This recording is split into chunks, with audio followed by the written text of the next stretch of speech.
Welcome to sports live presented by cool. আপনাদের সাথে আছি আমি মঞ্জুরি আজাদ, সেই সঙ্গে আছি আমি সৈয়দ আবিদ হোসেন সামি। মুস্তাফিজকে নিয়ে বাংলাদেশ ক্রিকেট বোর্ডের ভাবনা ঠিক নেই, বাংলাদেশ ক্রিকেটের রীতিটা ঠিক করতে হবে। বাংলাদেশের ক্রিকেটের পরিচালক যা বলছে আশা করি তা মিথ্যা হবে। আইপিএল থেকে মুস্তাফিজের শেখার কিছু নেই, জালাল ইউনুসের এমন মন্তব্যের সমালোচনায় এবার ভারতের জনপ্রিয় ধারাভাষ্যকার ও ক্রিকেট বিশ্লেষক হর্ষা ভোগলে। মুস্তাফিজের লার্নিং প্রসেস ওভার, বরঞ্চ মুস্তাফিজের থেকে শিখতে পারে ওখানে আইপিএল অনেক প্লেয়াররা, এতে বাংলাদেশের কোনো বেনিফিট হবে না। The director of operations has been quoted as saying, and I hope it's wrong, that there is nothing left for Fizz to learn, the IPL must learn from him. শেখার কোনো বয়স নেই, শেখার কোনো শেষ নেই। ডাক্তার, ইঞ্জিনিয়ার হোক কিংবা ক্রিকেটার, সকল পেশার ক্ষেত্রেই সফলতার এই বাণী উচ্চারিত হয়ে আসছে যুগ যুগ ধরে। তবে ব্যতিক্রম যেন কেবল বাংলাদেশ ক্রিকেট বোর্ডের বেলায়। মুস্তাফিজের থেকে শিখতে পারে ওখানে আইপিএল অনেক প্লেয়াররা, এতে বাংলাদেশের কোনো বেনিফিট হবে না। এটা মুস্তাফিজের কাছে থেকে অন্যদের বেনিফিট হবে। আর খালি নট অনলি যে ওইখানে আইপিএল খেলাটা তারা মনে হয় আপনাদের কাছে 4 ওভারের খেলা, কিন্তু এটা জানেন কত ধকল নিতে হয়। রাত্রেবেলাও কিন্তু তাদের ট্রাভেল করতে হয়, খেলা শেষে গিয়ে রাত 1টার সময় এয়ারপোর্টে ঘুমিয়ে থেকে তাদের ট্রাভেল করতে হয়, অনেক কষ্ট। ক্রিকেট অপারেশনস চেয়ারম্যান জালাল ইউনুসের এমন মন্তব্যের পর দেশের সাধারণ ক্রিকেট ভক্ত থেকে শুরু করে দেশসেরা কোচ মোহাম্মদ সালাউদ্দিন সমালোচনা করেছিলেন সবাই। সাকিব তামিমদের গুরুত্ব বলেই দিয়েছিলেন এটা সেরা জোকস। এবার সেই মন্তব্যের সমালোচনা করে বিসিবির রীতিনীতির দিকে আঙুল তুলেছেন প্রখ্যাত ভারতীয় ধারাভাষ্যকার ও ক্রিকেট বিশ্লেষক হর্ষা ভোগলে। বাংলাদেশের ক্রিকেট পরিচালক যা বলেছে আশা করি তা মিথ্যা হবে, কারণ সে বলেছে আইপিএল থেকে মুস্তাফিজের শেখার কিছুই নেই। তখনই প্রশ্নটা উঠছে কোথায় তাহলে তার জন্য ভালো। আমি বুঝতে পারছি ব্যাপারটা, আসলে বাংলাদেশের রীতিটা ঠিক করতে হবে। এখানে খেলাটা মুস্তাফিজের জন্য খুবই ভালো, কারণ এখানে সে দারুণ বোলিং করছে। আইপিএলের জন্য মোস্তাফিজুর রহমানকে শুরুতে 30 এপ্রিল পর্যন্ত অনাপত্তিপত্র দিয়েছিল বাংলাদেশ ক্রিকেট বোর্ড। এরপর ফিজের ছুটি একদিন বাড়িয়ে 1 মে পর্যন্ত করেছে বিসিবি। সেদিন চেন্নাইয়ের ম্যাচ রয়েছে পাঞ্জাবের বিপক্ষে। সব ঠিক থাকলে সেই ম্যাচ খেলে পরদিন 2 মে বাংলাদেশে ফিরবেন মোস্তাফিজ। ফিজকে নিয়ে এমন সিদ্ধান্তের সমালোচনা করেছেন হর্ষা। মুস্তাফিজ 1 মে আইপিএল ছেড়ে চলে যাবে। বাংলাদেশ ক্রিকেট বোর্ডের পরিচালক বলেছে যে টি-20 বিশ্বকাপের প্রস্তুতির জন্য বাংলাদেশের খেলাটা মুস্তাফিজের জন্য বেশি ভালো। ডোয়াইন ব্রাভো যখন পাথিরানাকে শেখাবে তখন ফিজ খুব বেশি দিন এখানে থাকবে না। ধোনি এবং ফ্লেমিংয়ের সঙ্গটা অন্যরকম একটা ব্যাপার। প্রশ্ন আছে আরও, যখন জাতীয় দলের অজুহাতে ফিজকে ফেরানো হচ্ছে আইপিএল থেকে, সেখানে ভিন্ন ছবি সাকিব আল হাসানের বেলায়। যুক্তরাষ্ট্র থেকে ফিরে তাকে জাতীয় দলে না খেলার অনুমতি দেওয়া হচ্ছে ঢাকা প্রিমিয়ার লিগে, অথচ জিম্বাবুয়ে সিরিজ হবে টি-20 ফরম্যাটে। এমন দ্বিমুখী আচরণ অবশ্য এবারই প্রথম নয়, কিন্তু কেন, কী কারণে এমনটা, সেই উত্তর দেওয়ারও কেউ নেই। ক্রিকেট অপারেশনস চেয়ারম্যান তো বলেই দিয়েছেন শেখারও শেষ আছে। মুস্তাফিজের মতোই হয়তো কর্তাদের জানারও শেষ, বোঝারও শেষ। কিন্তু ক্রিকেট বিশ্বে হর্ষা ভোগলের মতোই এমন মন্তব্যের সমালোচনা হচ্ছে। সবচেয়ে বড় কথা, এদেশের ক্রিকেট সিস্টেম নিয়েই গড়ে উঠছে একটা নেতিবাচক ধারণা, নেগেটিভ ব্র্যান্ডিং। রঞ্জন শান্ত, যমুনা স্পোর্টস। সামগ্রিক ক্রিকেট অঙ্গনের বিষয় নিয়ে আমরা কথা বলতে চাই। আমাদের সঙ্গে যুক্ত হচ্ছেন ঠিক এই পর্যায়ে স্পোর্টস লাইভে দেবব্রত পাল, সাধারণ সম্পাদক কোয়াপ। দাদা, আপনি চলে আসবেন স্পোর্টস লাইভের সেটে। Thank you. কেমন আছেন? হ্যাঁ, ভালো। আপনারা ভালো আছেন? আলহামদুলিল্লাহ ভালো আছি। এটা দাদা আপনার জায়গা। দাদা, জালাল ভাই যে কথাটা বলেছেন বা যে স্টেটমেন্টটা দিয়েছেন, আই এম শিওর মঞ্জুরির সেটা নিয়ে একটা প্রশ্ন আছে। তবে আমার প্রশ্নটা একটু অন্যরকম। সেটা হচ্ছে যে প্লেয়ারদের ওয়ার্কলোড ম্যানেজমেন্টের যে কথাটা বলা হচ্ছে, ডেফিনেটলি আমাদের যারা পেস বোলার আছে, সেটা মুস্তাফিজ, তাসকিন, শরীফুল, তাদের তো একটা ওয়ার্কলোড লিস্ট আমাদের ক্রিকেট বোর্ডের কাছে থাকার কথা। আছে কি নাই সেটা আমি জানি না, বাট তাদের একটা ওয়ার্কলোড লিস্ট থাকার কথা। অবশ্যই আমাদের হাই পারফরমেন্স ইউনিটের যারা কোচ আছেন, বোলিং কোচ আছেন, তারা সেটা অবজার্ভ করছেন, মনিটরিং করছেন। সো এক্ষেত্রে আপনার কাছে কি মনে হয় যে ক্রিকেট বোর্ড যদি কোনো সিদ্ধান্ত নিয়ে থাকে সেটাকে তারা বুঝে শুনে, কারণ অনেক সময় এক্সটার্নালি আমরা বুঝতে পারি না, কিন্তু প্লেয়ারদের অনেক টিয়ার থাকে, যেটা হয়তো বা প্লেয়াররা বাংলা ভাষায় বলেন আমার ব্যথা আছে, কিন্তু সেটাকে আমরা মেডিকেল টার্মে বলি টিয়ার আছে বা এরকম কিছু। সো আপনার কাছে এই জায়গাটা, পুরো সিনারিওটা আসলে কি মনে হয় যে ক্রিকেট বোর্ড সিদ্ধান্তটা কি বুঝে শুনেই নিচ্ছে? না, আপনার ক্রিকেট অপারেশনস কমিটির চেয়ারম্যান যখন আপনার মিডিয়াতে মুস্তাফিজকে নিয়ে বক্তব্য দিচ্ছে, তার মানে কিন্তু তারা একটি ডিসিশন নিয়েছে, এবং এই ডিসিশনটা আপনার মেডিকেল টিম বলি, ফিজিও টিম ম্যানেজমেন্ট বলি বা ক্রিকেট বোর্ড বলি, সবাই কিন্তু এই ডিসিশনগুলো আসলে কিন্তু সম্মিলিতভাবেই কিন্তু হওয়া উচিত। হয়তো জালাল ভাইয়ের বক্তব্যটা অনেকটা একটু আমার কাছে ব্যক্তিগতভাবে মনে হচ্ছে একটু রাশলি উনি বলে ফেলেছেন। বাট আপনার একই সঙ্গে আমাদেরকে ভাবতে হবে, যদি এটা টিম ম্যানেজমেন্ট সহ সকলের সম্মিলিত সিদ্ধান্ত হয়ে থাকে তাহলে কিন্তু আপনার 1 মে পর্যন্ত মুস্তাফিজ খেলছে, এবং এটা কিন্তু ক্রিকেট বোর্ডের সিদ্ধান্তটাকে আমাদের নেতিবাচকভাবে ভাবার কিছু নেই, এটা ইতিবাচক। বাট উপস্থাপনার ভঙ্গিটা হয়তো বা অনেক বেশি হ্রাস। বাট আপনি যদি দেখেন যে মুস্তাফিজ আপনার আইপিএলেও তো একটা প্রেশার, সব ম্যাচেই কিন্তু আপনার প্রেশার, হয়তো বা টি20 বেশি সময়ের ব্যাপার না, বাট আইপিএলে কিন্তু প্রেশারটা কিন্তু রয়েছে। সো সব কিছু মিলিয়েই মুস্তাফিজের যে ফর্মে ফেরাটা দরকার ছিল, আইপিএল কিন্তু খুব সুন্দর একটি প্ল্যাটফর্ম হয়েছে মুস্তাফিজের জন্যে। বাট আমার মনে হয় ওইটা 1 তারিখ পর্যন্তই ঠিক আছে, কারণ কি আপনি যখন ওয়ার্ল্ড কাপের জন্য মুস্তাফিজকে বিবেচনা করবেন, এবং আপনার কিন্তু কি বোলার মুস্তাফিজ এবং তাসকিন, শরীফুল, ওদেরকে কিন্তু সামনে থেকে নেতৃত্ব দিতে হবে। সো সেই অনুযায়ী তাদের কিন্তু ওয়ার্ল্ড কাপের আগে কিন্তু প্রপার রেস্টটা প্রয়োজন আছে। আপনি দেখবেন ওরা যদি জিম্বাবুয়ের এগেনস্টে যদি নাও খেলে, তবুও কিন্তু আপনার ফিট মুস্তাফিজকে এগেনস্ট ইউএসএ ম্যাচের আগে কিন্তু তাকে খুব ইম্পর্টেন্ট। সো সব কিছু মিলিয়ে আমার কাছে মনে হয় যে জালাল ভাইয়ের বক্তব্যটা হয়তো একটু অতিরঞ্জিত হয়েছে, বাট সিদ্ধান্তটা কিন্তু আমার কাছে সঠিকই মনে হয়।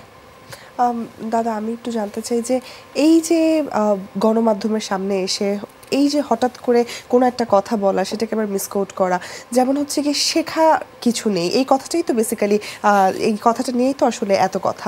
তো এই যে আমরা প্রায় হচ্ছে কি বিসিবির কর্মকর্তাদের পেশাদারিত্ব নিয়ে কথা বলি, প্রায়ই তাদেরকে বলি যে হ্যাঁ আচ্ছা গণমাধ্যমে কিভাবে কথা বলা হয় এটা নিয়ে, এইটাতে আরও কতটুকু গুরুত্ব দেওয়া উচিত তাদের আসলে বাংলাদেশের ক্রিকেট বোর্ড হিসেবে? টু ভেরি অনেস্টলি বলে আপনার কোয়েশ্চেনটা কিন্তু খুবই ইম্পর্টেন্ট, এবং এটা নিয়ে আমাদের ভাবা উচিত। আপনি দেখবেন যে আমাদের প্রত্যেকটা ডিপার্টমেন্টের চেয়ারম্যানরা কিন্তু কথা বলেন, হ্যাঁ অবশ্যই তারা বলবেন, কেন বলবেন না। বাট আপনি কি ইন্ডিয়ান কোনো বোর্ড পরিচালকের নাম বলতে পারবেন যে তারা ক্রিকেট অপারেশনস কমিটির চেয়ারম্যান বা মিডিয়া কমিটির চেয়ারম্যান, তারা কখনো মিডিয়াতে এসে কথা আমাদের মতো করে বলেন, বা ইংলিশ ক্রিকেট বোর্ড বলি, অস্ট্রেলিয়ান ক্রিকেট বোর্ড বলি, এটা আপনি যদি পেশাদারিত্বের কথা যেহেতু বলছেন, তাহলে কিন্তু আপনার এগুলোর দায়িত্ব কিন্তু প্রধান নির্বাহী কর্মকর্তা স্পোকসম্যান হিসেবে কাজ করে।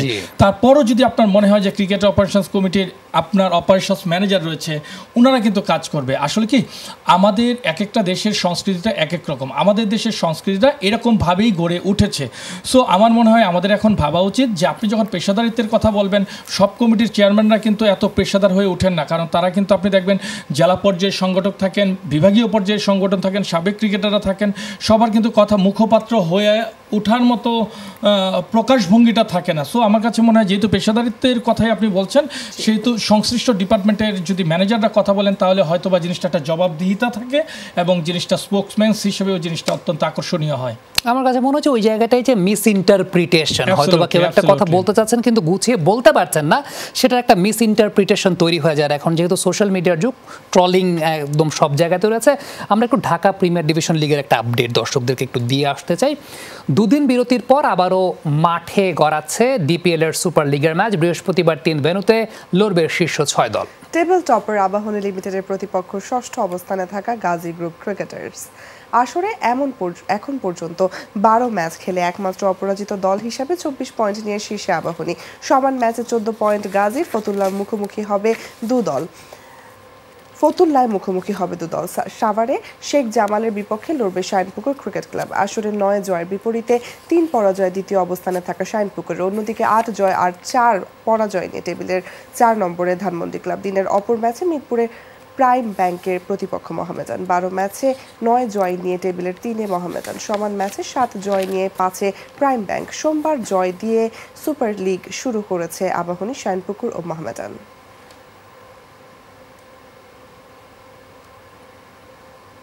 দাদা, প্রিমিয়ার লিগ নিয়ে আমার স্পেসিফিক কোয়েশ্চেন সেটা হচ্ছে যে আগামী আরও 2টা মৌসুম হয়তো বা আমাদেরকে পবিত্র মাহে রমজানেই প্রিমিয়ার লিগটা করতে হবে অ্যাকর্ডিং টু ক্যালেন্ডার, কারণ ক্যালেন্ডারে আর উপায়ও আসলে পাওয়া যায় না, সেটা অনেক রেকটিফিকেশনের ব্যাপার, বা এই সামারের মৌসুমটাতে খেলতে হবে।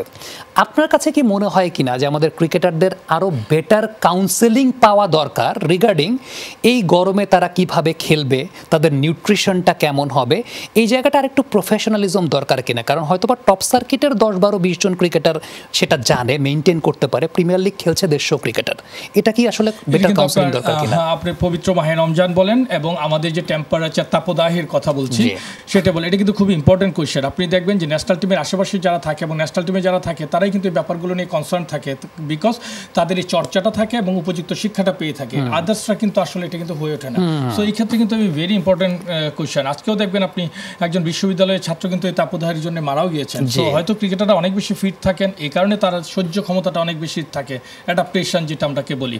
বাট তারপরেও আমার মনে হয় এই যখন আমরা পবিত্র মাহে রমজান এবং এই তাপদাহের ভেতরে খেলবো, আমার মনে হয় প্রিমিয়ার ডিভিশনের আগে এগুলো নিয়ে ডেফিনেটলি আরও অনেক বেশি কাজ করা উচিত। আপনি দেখেন আমাদের ফার্স্ট ক্লাস ক্রিকেট যেভাবে শুরু হয়, মাত্র 5 দিন 7 দিনের নোটিশে শুরু হয়ে যায়, বাট এটার কিন্তু আপনার ট্রেনিং প্রোগ্রাম সহ সব কিছু নিয়ে মিনিমাম 1-1.5 মাস কাজ করা কিন্তু আমাদের উচিত, যেহেতু আমাদের বিভাগীয় টিমগুলোতে ওই রকম আপনার ইনফ্রাস্ট্রাকচার ডেভেলপমেন্ট নেই লাইক ঢাকা।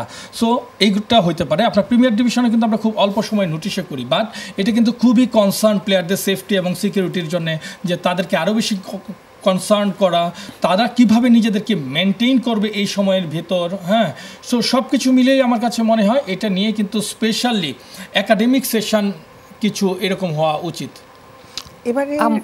এবারে ঢাকা প্রিমিয়ার লিগ নিয়ে যেহেতু কথা ছিল, প্রিমিয়ার লিগটা কেমন দেখছেন সবকিছু মিলায়, দলের কম্পিটিটিভনেস এন্ড ইন্ডিভিজুয়াল পারফরম্যান্স সব একতরফা কিনা অনেকটা? আমার কাছে যদি মনে হয় যে আবাহনী আসলে অ্যাবসলিউটলি খুব ভালো টিম। তাদের পেস অ্যাটাক যদি আমরা দেখি যে শরীফুল, তাসকিন এবং সাকিব তিনজনই কিন্তু আপনি দেখবেন খুব দুর্দান্ত বোলিং করছে। ওদের এগেনস্টে আসলে ব্যাট করাটাও কিন্তু ডোমেস্টিক ক্রিকেটে অনেক বেশি কঠিন হয়ে যাচ্ছে।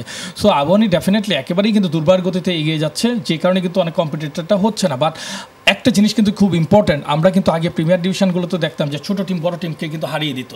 আপনি এবার প্রিমিয়ার ডিভিশনকে দেখবেন যে রেজাল্টটা কিন্তু আগে থেকে মানে অনুমিত হচ্ছে পারফরমেন্সের জন্য, এই ধরনের পারফরমেন্স কিন্তু আপনার হচ্ছে না।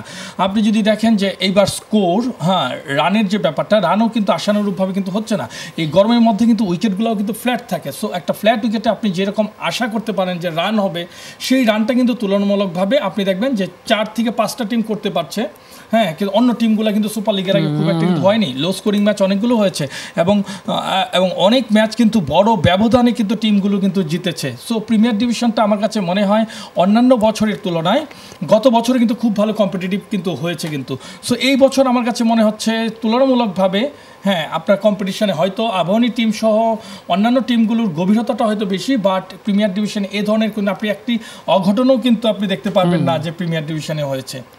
প্রিমিয়ার ডিভিশন ক্রিকেট লিগের উইকেট প্রিপারেশনের জায়গাটা অলমোস্ট সেম ভেন্যুতেই তো 3rd ডিভিশন থেকে শুরু করে 2nd ডিভিশন, 1st ডিভিশন, দেন প্রিমিয়ার লিগ হচ্ছে। 2 বছর ধরে ফতুল্লাটা নতুন করে খেলা শুরু হতে হয়তো আমরা কিছুটা বেঁচেছি হাফ ছেড়ে।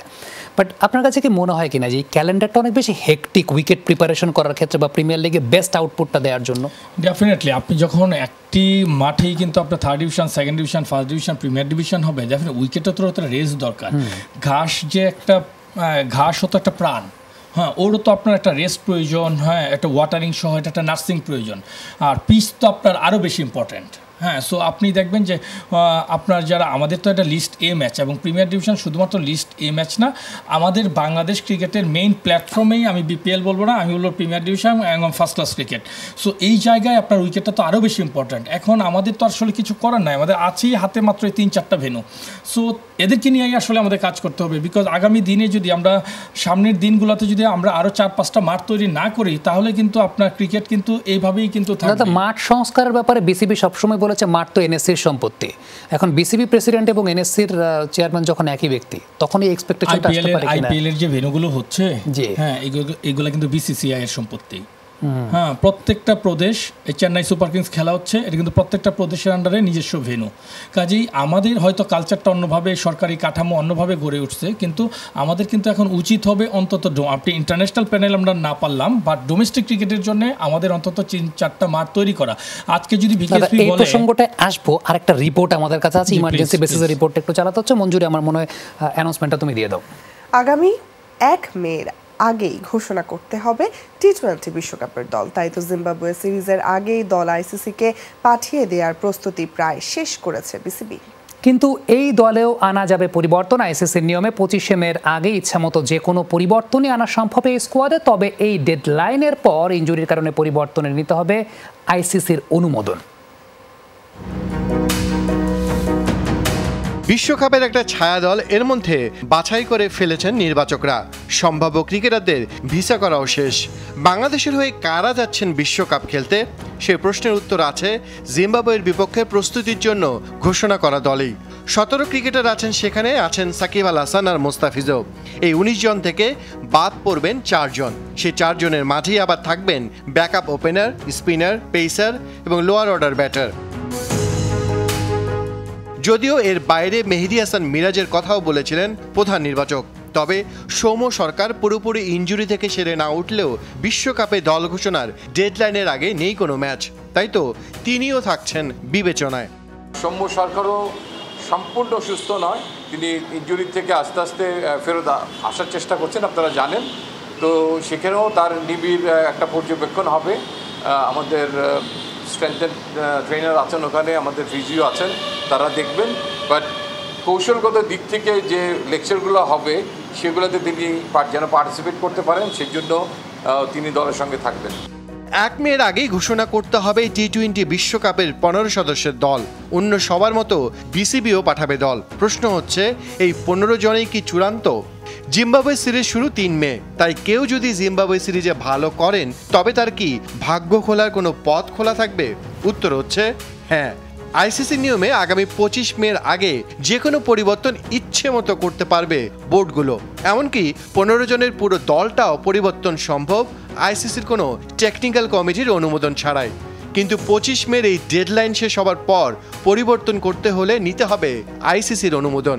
কেউ ইনজুরিতে পড়লেই তার পরিবর্তে নেওয়া যাবে ক্রিকেটার। একটা জিনিস দেখেন যে আমরা সর্বোচ্চ অ্যাডভান্টেজটা নেওয়ার চেষ্টা করব। 1 তারিখের মধ্যে টিমটা জমা দেওয়া, এটা একটা আইসিসির একটা বাধ্যবাধকতা করে দেওয়া হয়েছে, যদি এটা এক্সটেন্ড করা না হয় ডেটটা। তো এই দলটাই যে আমাদের বিশ্বকাপের দল হবে এমন কোনো কথা নাই। এর মধ্যে অনেকগুলো খেলা থাকবে, ইনজুরি হতে পারে, অনেক কিছুই হতে পারে। তবে সেই দলটা কাছাকাছি একটা দল হবে। আমরা বেসিক্যালি এটা বোর্ডের ব্যাপার, এটা তারা কি প্রকাশ করবে কি প্রকাশ করবে না, এটা একটা দল আমাদেরকে দিতে হবে, সেটা আমরা দিয়ে দেওয়ার চেষ্টা করবো as close as possible. Maybe by that time Soumya Sarkar হয়তো মাঠে তখনও নাও ফিরতে পারে। আমাদেরকে সেই সময়গুলো নিতে হবে এবং যতটুকু সুযোগ আমাদের আছে যে আমরা যে কোনো সময় যে কোনো কারণেই প্লেয়ার চেঞ্জ করতে পারবো, ইনজুরি ছাড়াও। তো সেই সুযোগগুলো আমরা নিব। সেগুলো হলে হয়তো তার জন্য ফর্মালি হয়তো পরে একটা ডিসকাশনের টিম ডিক্লেয়ারের একটা সুযোগ থাকবে। অফিসিয়ালি আনঅফিসিয়ালি হয়তো আমরা পাঠিয়ে দেবো, যেটা আমাদের দাপ্তরিক কাজ করার। 1 মে সেই দল গণমাধ্যমের ঘোষণা নিয়ে অনিশ্চয়তায় খোদ প্রধান নির্বাচকও। 2023 বিশ্বকাপের আগেও একই লুকোচুরি করেছিল বাংলাদেশ ক্রিকেট বোর্ড। শেষ মুহূর্তে ঘোষণা করা হয় দল, অথচ ভারত, ইংল্যান্ড, অস্ট্রেলিয়ার মতো দলগুলো শুরুতেই দল জানিয়ে দেয়। এতে একদিকে যেমন মানসিক প্রস্তুতির সুযোগ পান ক্রিকেটাররা, তেমনি পরিষ্কার হয় দলের পরিকল্পনাও। এবার তাই প্রশ্ন, বিসিবি কি হাঁটবে পেশাদারিত্বের পথে, নাকি রোমাঞ্চের খেলাটা জমিয়ে রাখবে শেষ সময়ের জন্য? তাহমিদ, যমুনা স্পোর্টস, ঢাকা। দাদা ছোট্ট করে 20 সেকেন্ডে যেটা বলছিলেন মাঠ প্রিপারেশনের জায়গা, মাঠে শুধুমাত্র বিকেএসপি নির্ভরতাটা আমাদের কমাতে হবে এবং বিসিবির যে সাম্প্রতিক সময় যে উদ্যোগ যে ঢাকার আশেপাশে মাঠগুলোকে আপনার তৈরি করা, এটা যত তাড়াতাড়ি আপনার করা যাবে তত তাড়াতাড়ি কিন্তু আমাদের ডোমেস্টিক ক্রিকেটের জন্যই কিন্তু ভালো হবে। সো সেই কথাটাই দেবব্রত পাল বলছিলেন যে আলটিমেটলি আমাদের এই উইকেট প্রিপারেশনের জায়গাগুলো খুবই ইম্পর্টেন্ট। দাদা থ্যাংক ইউ ভেরি মাচ আজকে আমাদেরকে সময় দেওয়ার জন্য স্পোর্টস লাইভে অনেকগুলো বিষয় আমরা ডিসকাশন করলাম। ধন্যবাদ। থ্যাংক ইউ দর্শক, এই ছিল আমাদের আজকের স্পোর্টস লাইভ। এতক্ষণ সাথে থাকার জন্য সবাইকে ধন্যবাদ। আল্লাহ হাফেজ।